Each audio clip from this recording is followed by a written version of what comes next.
2047 विकसित भारत का लक्ष्य हमने पिछले 10-12 साल में देशवासियों ने जो सामर्थ्य दिखाया है उस सामर्थ्य का हिस्सा है। और इसलिए मेरे प्यारे भाइयों बहनों, नमस्कार, आप लोग देख रहे हैं 60 सनाव और मैं हूं आपके साथ संदीप मिश्रा।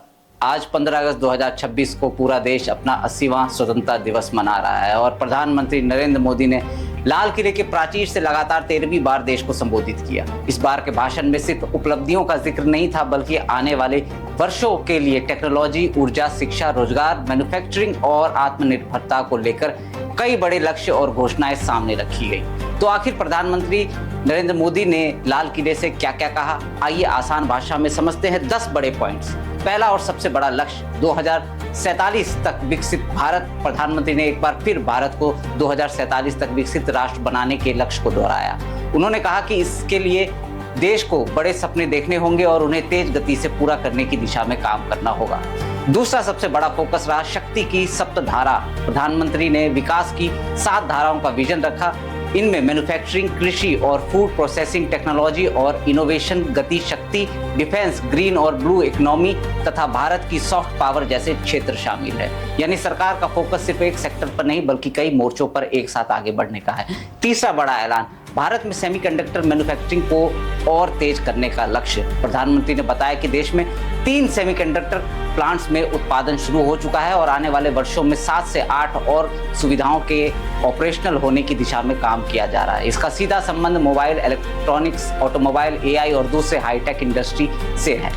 चौथा बड़ा फोकस एआई और युवाओं पर। प्रधानमंत्री ने कहा कि आने वाले समय में 1 करोड़ युवाओं को एआई की ट्रेनिंग देने का लक्ष्य रखा गया है। यहाँ एक बात जरूरी है, भारत सरकार पहले से युवा एआई फॉर ऑल जैसी मुफ्त एआई लर्निंग इनिशिएटिव चला रही है, जिसका लक्ष्य 1 करोड़ नागरिकों को फाउंडेशनल एआई स्किल देना है। इसलिए इसे पूरी तरह नई योजना बताने के बजाय 15 अगस्त के भाषण में युवाओं के लिए एआई स्किलिंग पर दिए गए नए जोर के रूप में समझना ज्यादा सही होगा। पांचवा सबसे बड़ा ऐलान, प्रतियोगी परीक्षाओं की तैयारी करने वाले युवाओं के लिए मुफ्त ऑनलाइन कोचिंग। प्रधानमंत्री ने कहा कि सरकार युवाओं को कॉम्पिटिटिव एग्जामिनेशन की तैयारी में मदद देने के लिए फ्री ऑनलाइन कोचिंग की व्यवस्था करेगी।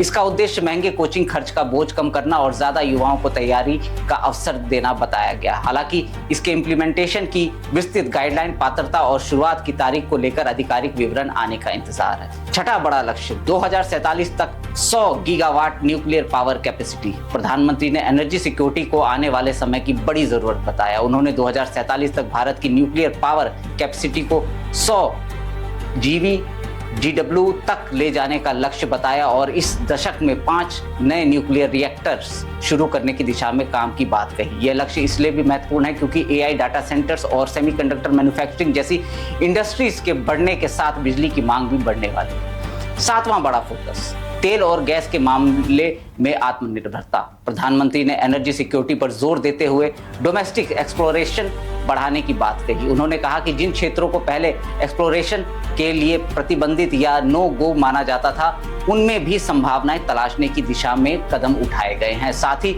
उन्होंने कहा कि देश में फिलहाल गैस, फ्यूल और यूरिया की कमी नहीं है। 8वां बड़ा पॉइंट, पाइप्ड गैस नेटवर्क का विस्तार। प्रधानमंत्री के मुताबिक पिछले करीब 12 वर्षों में पाइप्ड गैस इंफ्रास्ट्रक्चर लगभग 70 शहरों से बढ़कर करीब 700 शहरों तक पहुंच चुका है और करीब 1.75 करोड़ हाउसहोल्ड्स इससे जुड़े हैं। यानी एनर्जी इंफ्रास्ट्रक्चर को घरों तक पहुंचाने पर भी जोर दिया गया है। 9वां बड़ा पॉइंट, क्रिटिकल मिनरल्स और आत्मनिर्भरता। आज लिथियम, रेयर अर्थ एलिमेंट्स, निकल और कोबाल्ट जैसे क्रिटिकल मिनरल्स सिर्फ उद्योग की जरूरत नहीं बल्कि नेशनल सिक्योरिटी और फ्यूचर टेक्नोलॉजी से भी जुड़े हैं। प्रधानमंत्री ने क्रिटिकल मिनरल्स में आत्मनिर्भरता को महत्वपूर्ण बताया क्योंकि ईवी से लेकर रिन्यूएबल एनर्जी, बैटरी, सेमीकंडक्टर और डिफेंस टेक्नोलॉजी तक कई आधुनिक इंडस्ट्री इन मिनरल्स पर निर्भर है। और 10वां बड़ा पॉइंट, युवा, खेल और भविष्य की तैयारी। प्रधानमंत्री ने युवाओं को देश की सबसे बड़ी ताकत बताते हुए फ्यूचर चैंपियंस तैयार करने, इनोवेशन बढ़ाने और भारत को वैश्विक स्तर पर प्रतिस्पर्धा बनाने पर जोर दिया। इसके साथ ही महिलाओं की राजनीतिक भागीदारी को लेकर भी उन्होंने दलों से नारी शक्ति वंदन अधिनियम के इम्प्लीमेंटेशन का समर्थन करने की अपील की। यानी इस बार का भाषण केवल घोषणाओं की सूची नहीं था, इसमें एक बड़ा रोड मैप दिखाया गया। एआई में युवा, चिप में आत्मनिर्भर भारत, ऊर्जा में सिक्योरिटी, न्यूक्लियर पावर में एक्सपेंशन, क्रिटिकल मिनरल में सेल्फ रिलायंस, मैन्युफैक्चरिंग में ग्लोबल कॉम्पिटिटिवनेस और 2047 तक विकसित भारत का लक्ष्य। 2047 विकसित भारत का लक्ष्य हमने पिछले 10-12 साल में देशवासियों ने जो सामर्थ्य दिखाया है उस सामर्थ्य का हिस्सा है। और इसलिए मेरे प्यारे भाइयों बहनों, प्रधानमंत्री ने यह भी कहा कि भारत को अगले कुछ वर्षों में वह हासिल करने की कोशिश करनी चाहिए जिसे पूरा करने में दशकों लग गए।